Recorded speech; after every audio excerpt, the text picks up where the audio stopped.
Welcome to the Nocturnal Astronomer, your companion for drifting through the cosmos as you let your mind wander among the stars. I'm your host, Atlas Reed, and tonight we're embarking on a journey into emptiness itself. We're going to explore cosmic voids, the vast cathedral-like regions of space where galaxies are absent, where darkness reigns supreme across distances that dwarf anything we've previously discussed. These aren't just empty patches between stars or galaxies. They're incomprehensibly large volumes of space, hundreds of millions of light years across, where almost nothing exists. We'll discover how astronomers found these voids, what they tell us about the structure of the universe, and why understanding emptiness is just as important as understanding the galaxies and stars that fill the cosmos. If you enjoy these types of videos, I'd be grateful if you'd give this one a thumbs up and consider subscribing to join us on future journeys through the night sky. I'm curious, where are you watching from tonight, and what time is it where you are? Perhaps you're settling in for the evening, or maybe you're greeting a new day on the other side of our planet. Wherever you are, you're welcome here. Let's dive in. Imagine you could step outside the Milky Way and travel outward, away from our galaxy. At first, you'd pass nearby galaxies like Andromeda and the smaller satellite galaxies orbiting our own. Continue further, and you'd encounter more galaxies, scattered through space like cities across a continent. But as you travel farther still, something strange would happen. The galaxies would start to arrange themselves into patterns. They'd form into groups, then clusters, then long filaments and sheets, cosmic structures of breathtaking scale. And between these filaments and sheets, you'd encounter something profound. Emptiness. Not the emptiness between stars, where at least some gas and dust drift through space. Not even the emptiness between galaxies, where faint intergalactic gas sometimes lurks. This would be a different kind of emptiness entirely. A void. A region spanning perhaps 300 million light years where galaxies simply don't exist, where matter is so sparse that you could travel for eons and encounter almost nothing. The discovery of cosmic voids began in earnest in the 1970s and 1980s, though hints of their existence appeared earlier. Astronomers had been mapping the positions of galaxies for decades, creating catalogs that listed the coordinates and properties of thousands upon thousands of these island universes. But catalogs alone don't reveal structure. You need to visualize the data, to plot the galaxies in three-dimensional space to see how they're arranged. In 1978, astronomers Stephen Gregory and Laird Thompson published a paper describing a large region below the Big Dipper's handle that appeared to contain far fewer galaxies than expected. They called it a void, though they couldn't be certain whether it was a real underdensity of galaxies or simply a quirk of their observations. The data was limited, and the technology of the time made it difficult to measure distances to faint galaxies. But the real breakthrough came a few years later. In 1981, Robert Kirshner, Augustus Oemler, Paul Schechter, and Stephen Scheckman published their discovery of what came to be known as the Boötes Void. Using a new survey technique, they had mapped the positions and distances of galaxies in a region of sky in the constellation Boötes. When they plotted their results, they found something astonishing. A roughly spherical region, about 330 million light years in diameter, contained far fewer galaxies than the surrounding space. Where they expected to find perhaps 2,000 galaxies based on the average density of the universe, they found only about 60. Think of it like this. Imagine looking at a map of the United States at night, where cities appear as bright spots of light. Most of the map would be covered with these spots, some large, some small, distributed fairly evenly with clusters in certain regions. Now imagine finding a circular area the size of Texas where there were only a handful of tiny towns and nothing else. No cities, no suburbs, just vast stretches of darkness. That's analogous to what Kirshner and his colleagues found in Boötes. The discovery sparked immediate interest and controversy. Was this void real, or was it an observational artifact? Could something that empty really exist in a universe that appeared relatively uniform on large scales? Some astronomers suggested that perhaps dust or some other effect was blocking the view of galaxies in that direction, making it appear empty when it wasn't. To understand cosmic voids, we need to understand the large-scale structure of the universe itself. For most of human history, we imagined that the universe was more or less uniform. Stars and galaxies, we thought, were distributed evenly throughout space, like grains of sand scattered on a beach.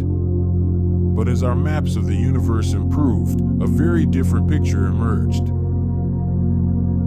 The universe, it turns out, has structure on the grandest scales imaginable. Galaxies aren't scattered randomly. They're organized into an intricate web-like pattern that astronomers call, appropriately enough, the cosmic web. This structure consists of several components, each playing a role in the overall architecture of space. First, there are the galaxy clusters, dense regions where hundreds or even thousands of galaxies congregate, bound together by their mutual gravity. These clusters are the nodes of the cosmic web, the densest concentrations of matter in the universe.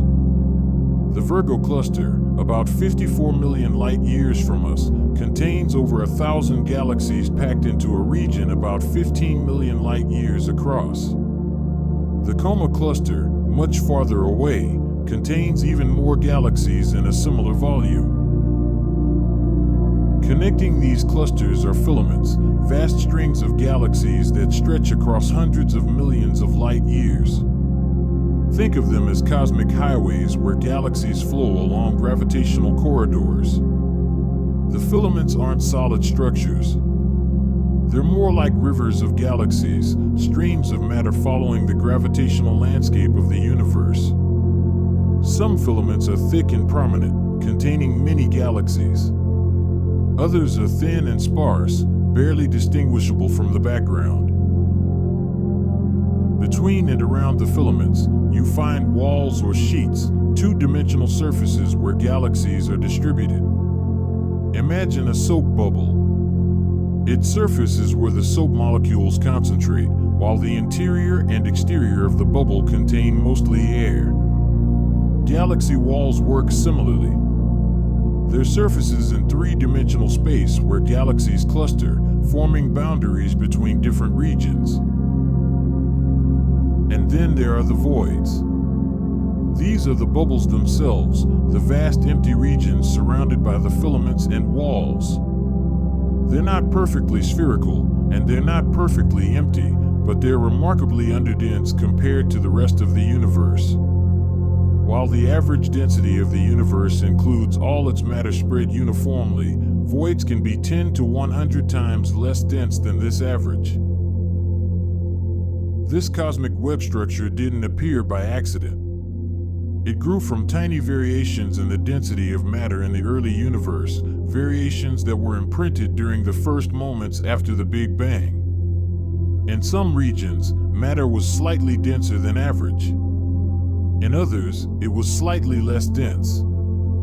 These differences were tiny, less than 1 part in 100,000, but they were enough.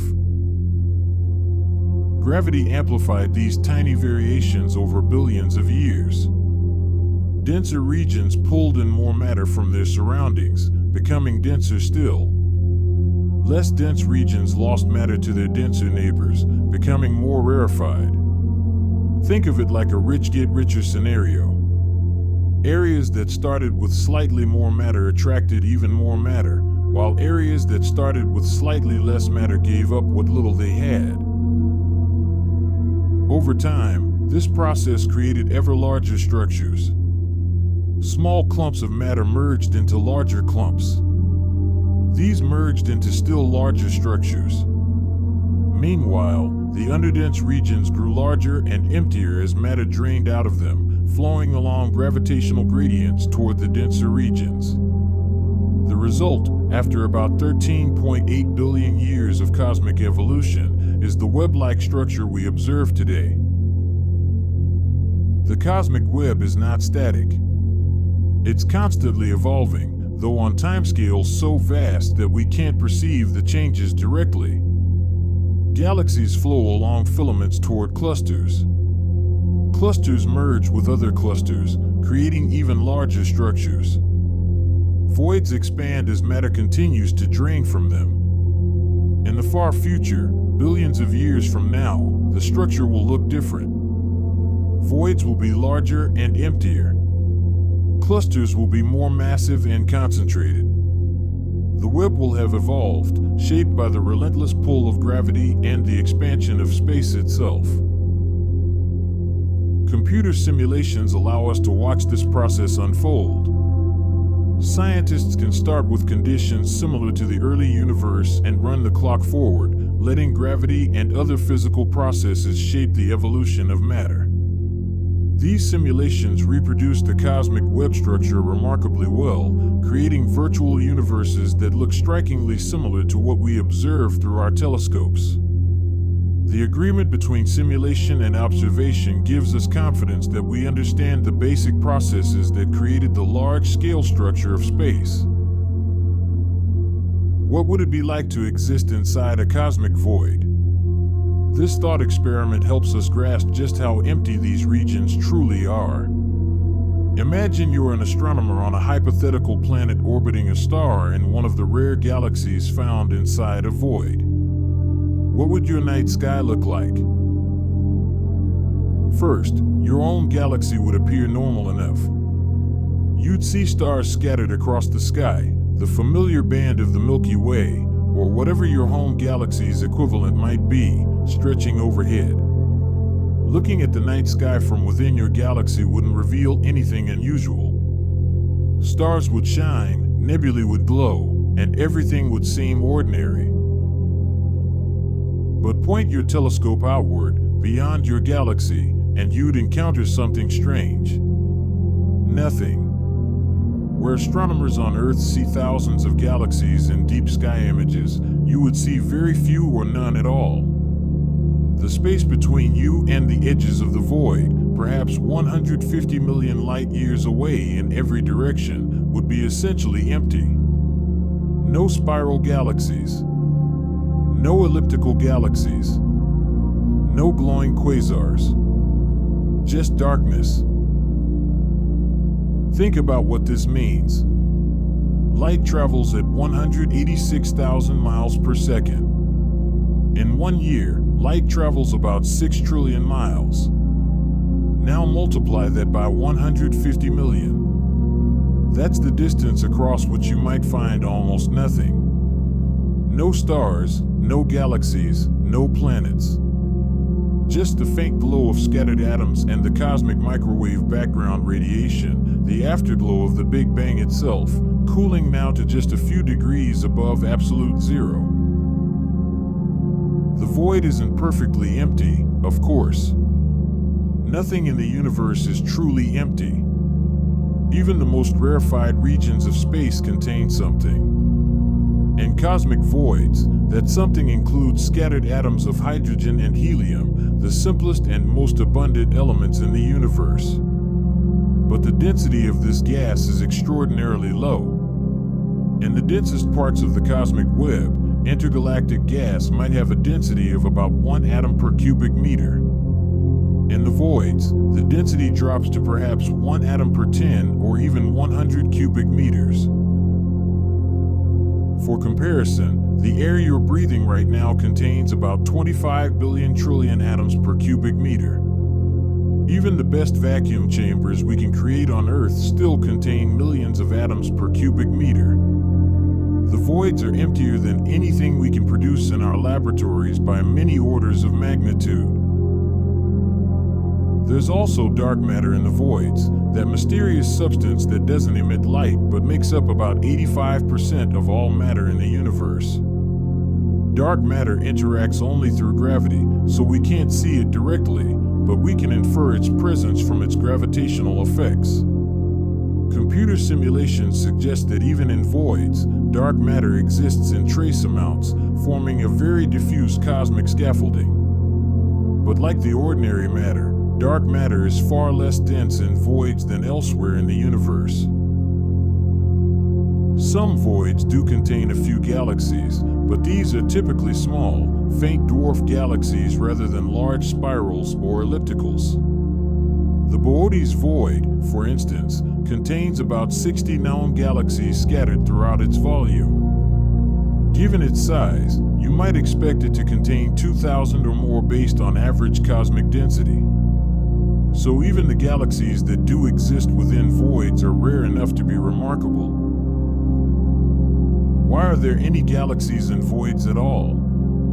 Shouldn't gravity have pulled all the matter out into the surrounding walls and filaments? The answer lies in timing and initial conditions. The matter that formed these void galaxies probably began in slightly denser pockets within the overall underdense region. These pockets were dense enough to collapse and form galaxies before all their matter could drain away into the surrounding cosmic web. Once formed, these galaxies became gravitationally bound systems, able to resist the gentle gravitational pull of distant filaments. Interestingly, void galaxies tend to be different from galaxies found in denser regions. They're more likely to be blue, indicating active star formation, and they're more likely to be spiral galaxies rather than elliptical ones. This makes sense when you consider their isolated environment. Without close neighbors, void galaxies experience fewer collisions and mergers, the violent interactions that tend to disrupt spiral structures and trigger bursts of star formation that eventually exhaust a galaxy's gas supply. Void galaxies lead quieter lives, evolving in solitude. The temperature in voids is also worth considering. Space itself doesn't have a temperature in the way air does, but the sparse gas in voids can be characterized by temperature based on the average energy of its atoms. In the densest parts of the cosmic web, gas can be heated to millions of degrees by gravitational collapse and shock waves. In voids, the gas is much cooler, perhaps 10,000 to 100,000 degrees, heated mainly by the ultraviolet radiation from distant galaxies and the afterglow of the Big Bang. The story of how cosmic voids came to be is really the story of how structure formed in the universe. It begins in the first moments after the Big Bang, long before there were galaxies, stars, or even atoms. In those earliest times, the universe was a hot, dense soup of fundamental particles and radiation. But even then, tiny variations existed. Quantum fluctuations, random variations in the density of matter and energy at the smallest scales, created a slightly lumpy universe. As the universe expanded and cooled, these quantum fluctuations were stretched to larger scales. By the time the universe was about 380,000 years old, when it cooled enough for atoms to form, these density variations were imprinted in the distribution of matter. Most regions had average density, but some regions were slightly denser, perhaps 1 part in 100,000 denser than average. Other regions were slightly less dense by the same small amount. These tiny differences set the stage for everything that followed. In the denser regions, gravity had more material to work with. The gravitational pull of these regions attracted even more matter from their surroundings. This created a positive feedback loop. More matter meant stronger gravity, which pulled in even more matter, making the region denser still. Meanwhile, in the less dense regions, the opposite process occurred. The stronger gravitational pull of neighboring denser regions pulled matter away from these areas. As matter drained out, the gravitational pull of the underdense region weakened, making it even easier for material to escape. These regions became the seeds of cosmic voids. Think of it like water draining from hills into valleys. The hills, analogous to the underdense regions, lose their water to gravity. The valleys, like the dense regions, collect water and become lakes. Over time, the difference between hills and valleys becomes more pronounced. The hills dry out completely while the valleys fill with water. Similarly, as cosmic time progressed, the underdense regions became emptier while the dense regions accumulated more matter. But there's a crucial difference between this analogy and the real universe. Space itself is expanding, carrying galaxies along with it. This expansion affects voids in an interesting way. As a void expands along with the rest of the universe, the matter inside it becomes even more spread out. Any galaxies that do exist within a void move farther apart as space expands, making the void's interior even more rarefied. This expansion is governed by a concept called the Hubble flow, named after Edwin Hubble, who discovered that distant galaxies are moving away from us and that their velocity increases with distance. Within a void, this expansion continues relatively unimpeded. There's not enough matter within the void to significantly slow the expansion through gravitational attraction. In contrast, within galaxy clusters, there's so much matter that gravity overcomes the expansion, binding the galaxies together into stable systems. The result is that voids grow over time. A void that was 100 million light-years across in the early universe might now be 300 million light-years across, expanded by the general expansion of space. Meanwhile, the matter that was once inside the void has either formed rare void galaxies or has drifted to the void's edges, joining the walls and filaments that surround it. Computer simulations show this process beautifully. Start with a uniform distribution of particles with tiny random variations in density, add gravity and expansion, and watch what happens. Initially, the distribution looks nearly random with slight clumps here and there. But as simulated time progresses, structure emerges. Particles flow toward the denser regions, creating filaments and nodes. Empty bubbles form and grow. After billions of years of simulated time, the result looks remarkably like the cosmic web we observe, complete with voids, filaments, walls, and clusters. The size of voids depends on the scale of the initial density variations and the amount of time that's elapsed. Larger initial underdensities create larger voids. More time allows smaller voids to merge into larger ones as matter drains from between them. The voids we observe today, with sizes ranging from about 100 million to 300 million light-years across, reflect both the scale of primordial density variations and the 13.8 billion years of cosmic evolution since the Big Bang. There's also the influence of dark energy to consider. Dark energy is the mysterious force causing the expansion of the universe to accelerate. Discovered in the late 1990s, dark energy now dominates the energy budget of the universe, making up about 68% of everything. Its repulsive effect opposes gravity, pushing space apart and causing the expansion to speed up over time. Dark energy affects void evolution in subtle ways. By accelerating the expansion of space, it helps voids grow faster than they would in a universe without dark energy. It also means that matter on the edges of voids is less likely to fall back inward, ensuring that voids remain empty and continue to expand. How do astronomers measure something as vast and empty as a cosmic void? It's not like you can send a spacecraft there or shine a laser across 300 million light-years to take measurements. Instead, astronomers use clever techniques that rely on mapping the positions of galaxies in three-dimensional space. The key is measuring distances to galaxies. Knowing that a galaxy is in a particular direction isn't enough. You also need to know how far away it is to determine its position in three-dimensional space.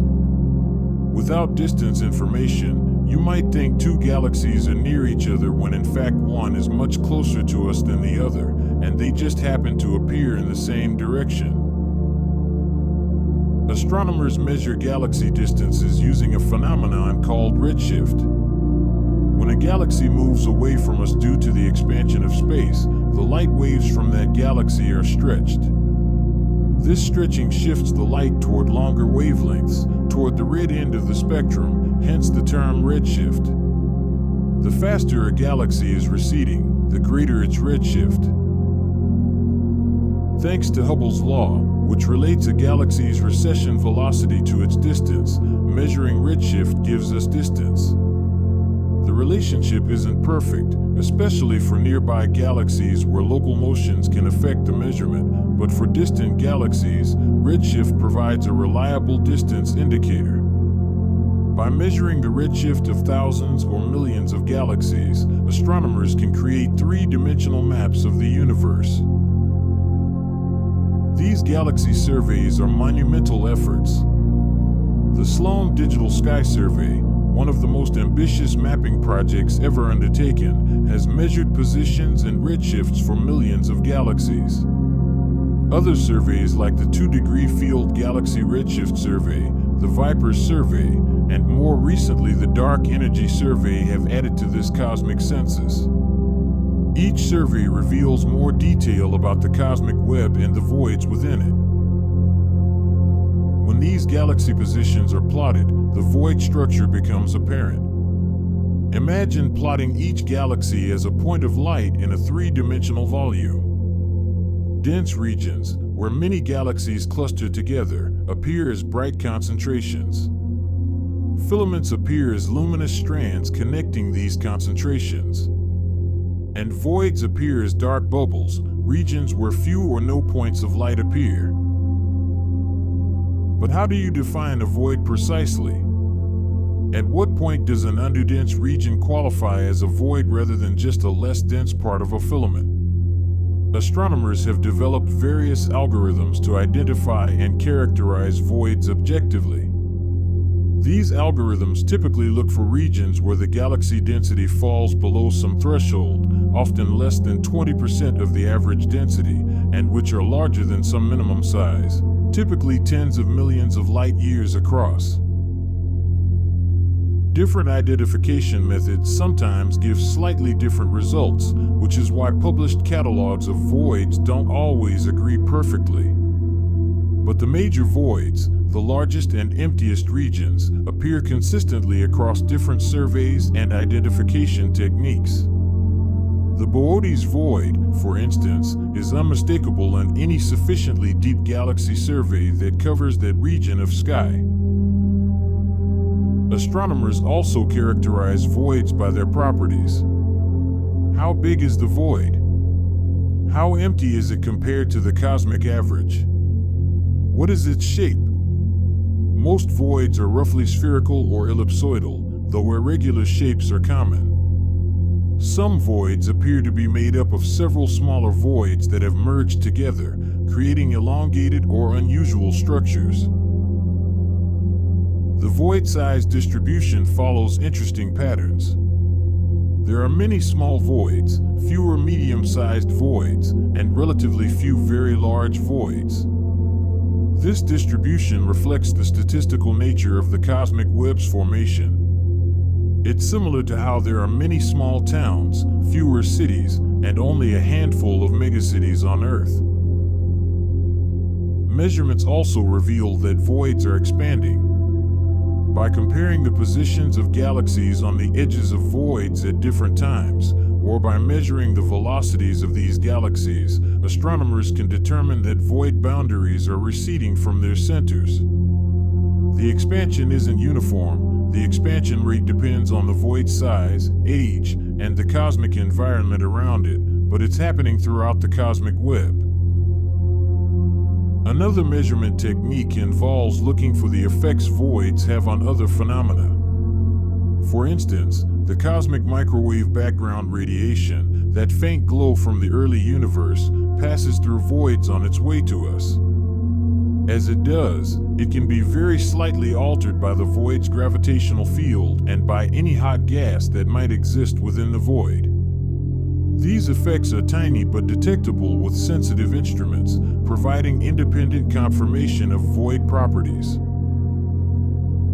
Gravitational lensing also offers insights. When light from distant galaxies passes through or near a void, its path is affected by the gravity of whatever matter exists in or around the void. By carefully analyzing the distortions in the images of background galaxies, astronomers can map the distribution of matter, including dark matter, in and around voids. These studies confirm that voids are genuinely underdense in both ordinary matter and dark matter. While all cosmic voids share similar characteristics, a few have become particularly famous in astronomical literature. These voids have been studied extensively, serving as laboratories for understanding the large-scale structure of the universe. Let's tour some of these emptiest regions of space. The Boötes Void, sometimes called the Great Void, remains the most famous. Discovered in 1981, it spans roughly 330 million light-years in diameter and is located about 700 million light-years from Earth in the direction of the constellation Boötes. When first discovered, it appeared to contain only about 60 galaxies, where 2,000 would be expected based on average cosmic density. Subsequent deeper surveys have found additional galaxies in the Boötes Void, bringing the total to perhaps a few hundred, but this is still a dramatic underdensity. The void isn't perfectly spherical. It's somewhat elongated, and its edges aren't sharp boundaries but rather gradual transitions where galaxy density increases from the void's empty interior to the richer environment of the surrounding cosmic web. One particularly interesting feature of the Boötes Void is a chain of galaxies running through part of it. This filament of galaxies, though sparse by cosmic standards, suggests that even within voids, matter sometimes organizes into structures. It's a reminder that voids aren't perfectly empty and that the cosmic web is intricate even in its emptiest regions. The local void sits much closer to home, just about 150 million light-years away. We actually live on the edge of this void. The local void lies in the direction opposite to the Virgo cluster, explaining in part why we don't see as many galaxies in that direction as we might otherwise expect. The Milky Way and the local group of galaxies are positioned on the outskirts of both the local void and the gravitational influence of the Virgo cluster, a cosmic middle ground between emptiness and density. The Sculptor Void is another prominent nearby void, located about 300 million light-years away in the direction of the constellation Sculptor. It's somewhat smaller than the Boötes Void, but still impressively empty. Studies of the Sculptor Void have helped astronomers understand how matter moves on the edges of voids, flowing along filaments toward denser regions. The Capricornus Void, lying about 200 million light-years away, demonstrates how voids can have irregular shapes. Rather than being roughly spherical, the Capricornus Void is highly elongated, stretching across a vast distance in one direction while being narrower in others. This shape probably reflects the specific density distribution in that region when structure was forming in the early universe. More recently, astronomers have identified supervoids, especially large and empty regions that push the boundaries of what structure we expect to find in the universe. The Eridanus supervoid, associated with the CMB cold spot, is a particularly intriguing example. The CMB cold spot is a region of the cosmic microwave background that appears slightly cooler than its surroundings. Some scientists have proposed that a supervoid roughly 1 billion light-years across could be responsible for this cold spot, though this explanation remains controversial. If the Eridanus supervoid exists as proposed, it would be one of the largest structures in the observable universe. The idea is that as cosmic microwave background photons travel through such a massive void, they lose a tiny bit of energy climbing out of the void's gravitational well. This energy loss would make the radiation appear slightly cooler, potentially explaining the cold spot. However, other explanations for the cold spot exist, and the supervoid hypothesis is still being tested and debated. KBC Void is another proposed supervoid that has generated interest and controversy. Named after astronomers Ryan Keenan, Amy Barger, and Lennox Cowie who studied it, the KBC Void would be roughly 2 billion light-years in diameter, and remarkably, we would be located near its center. If confirmed, this would have interesting implications for measurements of the universe's expansion rate, as living in a giant void could affect how we perceive the recession of distant galaxies. However, the existence of the KBC Void is disputed. Different galaxy surveys and analysis methods have produced conflicting results, with some supporting its existence and others suggesting that any underdensity in our region of space is not significant enough to qualify as a true supervoid. This disagreement highlights the challenges of mapping cosmic structure and the importance of careful statistical analysis. Voids exist at all distances we can observe, from relatively nearby examples like the local void to extremely distant voids billions of light-years away. By studying voids at different distances, and therefore at different epochs in cosmic history, since looking farther away means looking back in time, astronomers can track how voids have evolved over billions of years. This evolutionary history is encoded in the properties of voids, their sizes, shapes, and emptiness at different cosmic times. Could life exist in a cosmic void? This question touches on some of the most profound issues in astrobiology and cosmology. If you were a civilization that somehow arose in one of the rare galaxies inside a void, how would that affect your development and your understanding of the universe? First, consider the night sky. As we discussed earlier, an astronomer in a void galaxy would see far fewer galaxies than we do. This isolation would profoundly affect the development of cosmology on such a world. Early astronomers on Earth struggled to understand the true nature of galaxies. Are they nearby clouds of gas in our Milky Way, or are they distant systems comparable to the Milky Way itself? This question wasn't definitively answered until the 1920s when Edwin Hubble measured the distance to the Andromeda Galaxy. For void astronomers, this question might be even harder to resolve. With so few nearby galaxies, measuring distances through traditional methods would be challenging. The lack of bright, nearby galaxies might delay the discovery that the universe extends far beyond one's own galaxy. On the other hand, the relative isolation might make it easier to study one's own galaxy without the confusion of nearby companions. The discovery of the universe's expansion would also be affected. Hubble discovered cosmic expansion by measuring the redshifts of galaxies and finding that more distant galaxies recede faster. But if most galaxies visible from your location are very far away, all appearing at the void's edges or beyond, this relationship might be harder to establish. The galaxies you can see might all have similar, very large redshifts, making it difficult to recognize the distance-velocity relationship. A void civilization might also develop unusual philosophical perspectives. Imagine growing up knowing that your galaxy is isolated in a vast ocean of emptiness, with the nearest comparable galaxy 100 million light-years away or more. This cosmic loneliness might influence culture, religion, and philosophy in ways hard for us to imagine. Would such a civilization feel special, placed in a position of cosmic isolation? Or would they feel insignificant, lost in the vastness?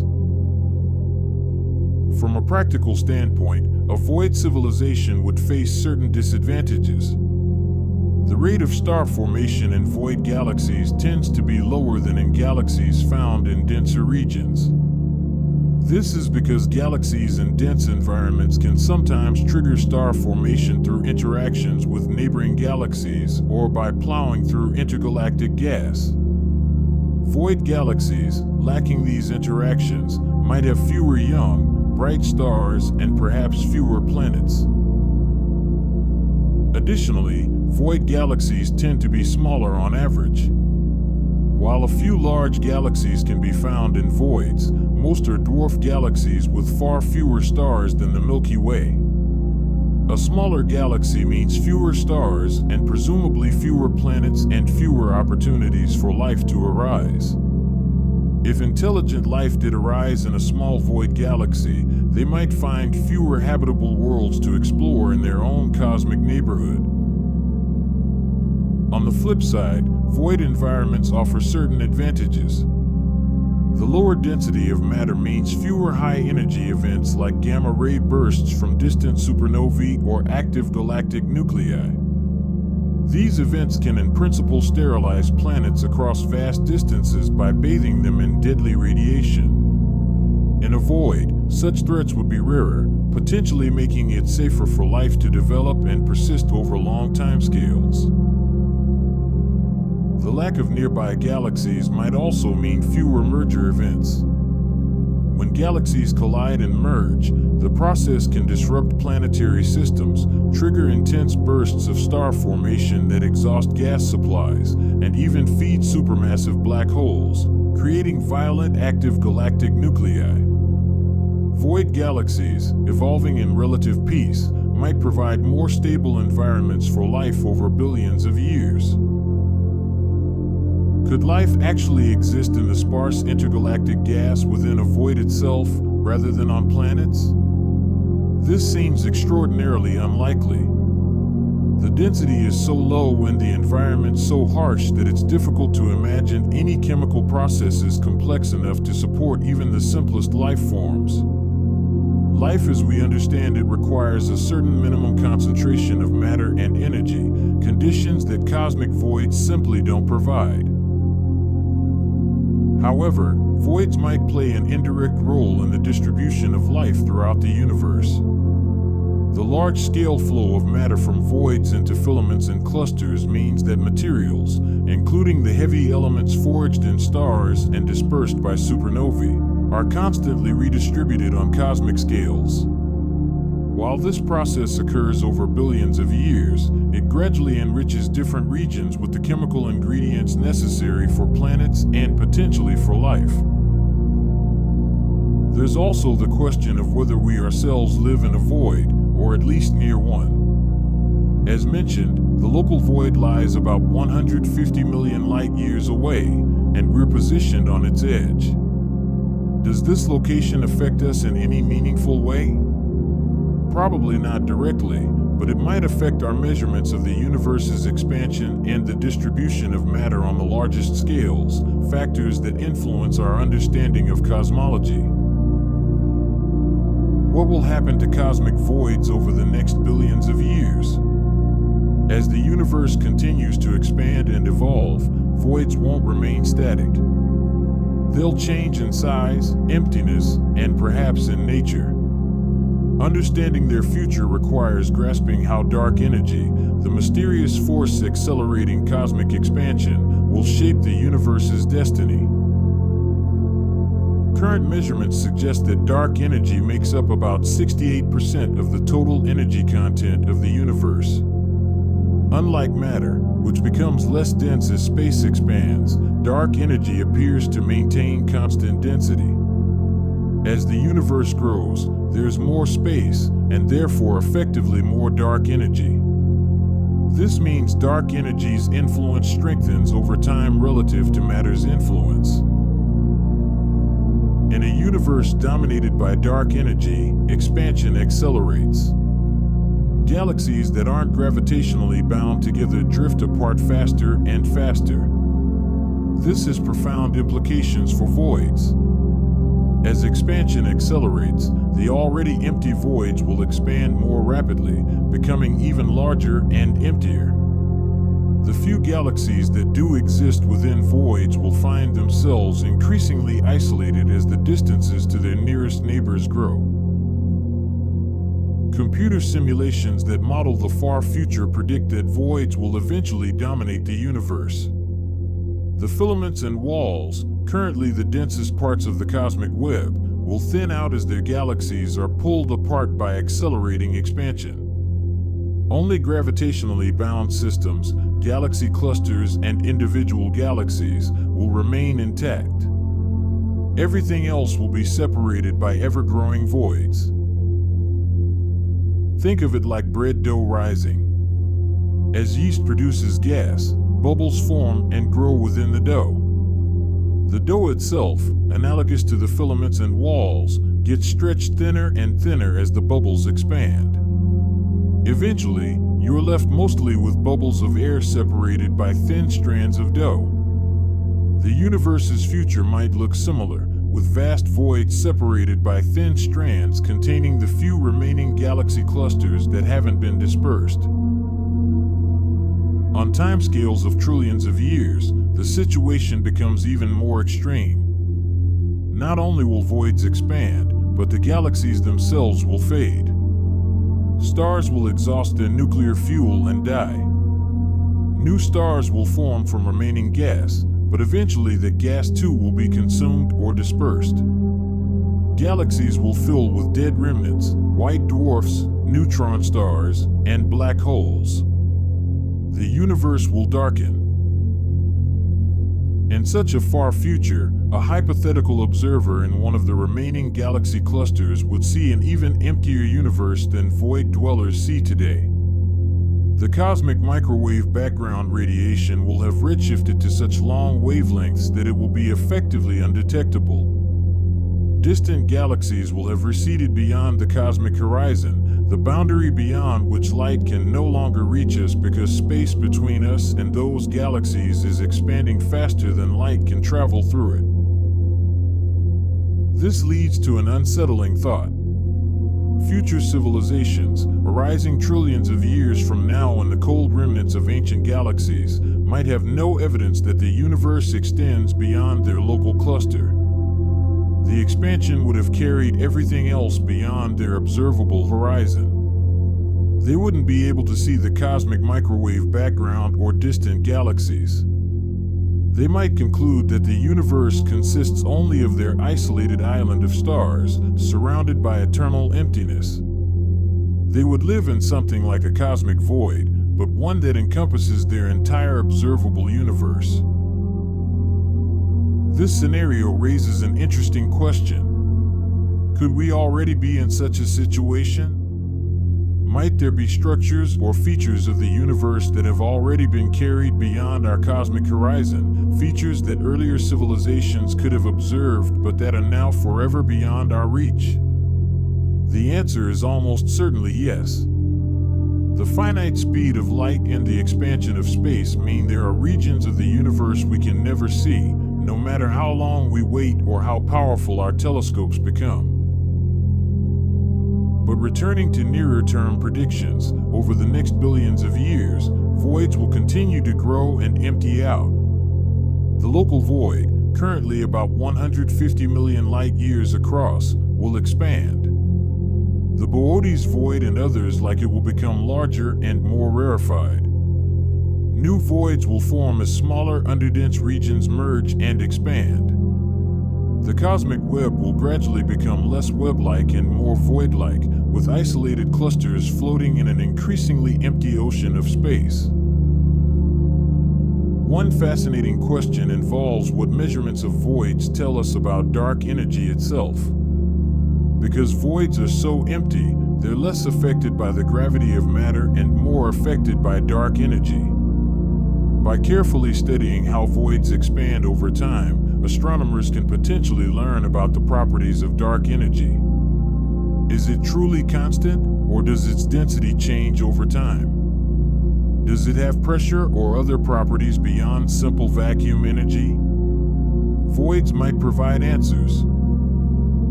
Several ongoing and planned surveys aim to map voids with unprecedented detail. The Dark Energy Spectroscopic Instrument, or DESI, is measuring redshifts for tens of millions of galaxies, creating the most detailed three-dimensional map of the universe yet. This data will reveal voids with greater clarity and completeness than ever before. Future space telescopes, including potentially the Nancy Grace Roman Space Telescope, will extend these surveys to even greater distances and earlier cosmic times. These future observations will help answer key questions. How do voids evolve over cosmic time? Were voids smaller and less empty in the early universe? How does the distribution of void sizes compare to theoretical predictions? And most intriguingly, do voids hold any surprises, unexpected features, or phenomena that current theories don't predict? And on that note, we conclude our journey into the empty cathedrals of space, those vast cosmic voids where galaxies are absent and darkness reigns across hundreds of millions of light years. We've explored how these immense regions were discovered, how they formed from tiny variations in the early universe, and how they fit into the grand cosmic web that structures all of space. We've considered what it would be like to exist within such emptiness and pondered the far future when voids will grow to dominate the universe. Thank you for joining me on this voyage into the emptiest places in existence. I hope you found wonder in the vastness and perhaps some peace in contemplating the profound emptiness between the stars. Until next time, keep looking up, and may your dreams be filled with both the light of galaxies and the darkness between them.